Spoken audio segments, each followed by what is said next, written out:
بسم الله الرحمن الرحیم نحمده ونصلی علی رسوله الکریم اما بعد۔ درس بخاری شریف میں ایک بار امام بخاری رحمہ اللہ نے گناہوں سے روکنے کے متعلق اللہ کے نبی صلی اللہ علیہ وسلم کی دو حدیثیں پیش کی ہیں۔ اللہ کے نبی صلی اللہ علیہ وسلم سے حضرت ابو موسیٰ اشعری روایت کرتے ہیں کہ آپ علیہ السلام نے فرمایا کہ میری مثال اور اس دین کی مثال جو اللہ نے مجھے دے کر بھیجا ہے اس شخص کی طرح ہے جو کسی قوم کے پاس گیا اور اس نے ان کو یہ کہا کہ میں نے دشمن کے لشکر کو اپنی دونوں آنکھوں سے دیکھا ہے وَإِنِّي أَنَا النَّذِيرُ الْعُرْيَانِ، اور میں تمہیں ایسا ڈرانے والا ہوں جو عریان ہے۔ عریان ویسے تو عربی میں برہنہ کو کہتے ہیں، مراد یہ ہے کہ جو بہت زیادہ چیخ و پکار کر کے کسی کو ڈراتا ہے کہ بس لشکر حملہ کرنے والا ہے، فن نجا فن نجا،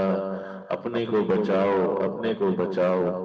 تو اس کی جو بات ہوتی ہے اعلان کرنے والے کی، کچھ لوگ اس کی بات مان لیتے ہیں اور وہ اپنے کو بچا لیتے ہیں اور نجات پا لیتے ہیں، کچھ لوگ اس کو جھٹلا دیتے ہیں اور اس کی بات نہ ماننے کا نتیجہ یہ ہوتا ہے کہ صبح صبح لشکر حملہ کر دیتا ہے اور وہ اس کو جڑ سے اکھاڑ کر پھینک دیتے ہیں۔ تو اللہ کے نبی صلی اللہ علیہ وسلم نے اپنی مثال اس شخص کے بارے میں یہ دی کہ جیسے اس کی کوئی مانتا ہے کوئی نہیں مانتا، جو نہیں مانتا وہ ہلاک ہو جاتے ہیں۔ تو آپ علیہ السلام جو ہمیں گناہوں سے روک رہے ہیں، ہمیں گناہوں کی وعیدیں بتلا رہے ہیں، تو کچھ لوگ امت میں وہ ہیں جو آپ کی اس وعید سے کان نہیں دھرتے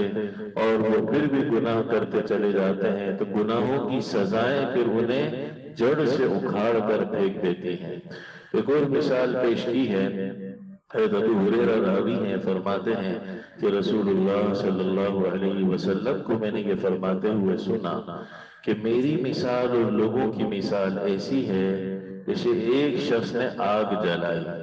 اور آگ کے جب آس پاس سب روشن ہو گیا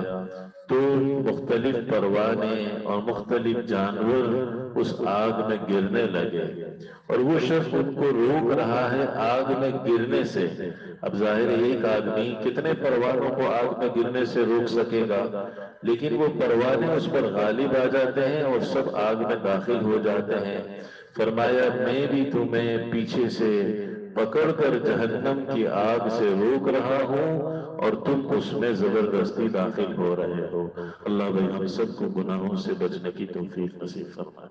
اللہم لک الحمد کلہ ولک الشکر کلہ، نسألک اللہم تمام العافیہ ونسألک دوام العافیہ ونسألک الشکر علی العافیہ۔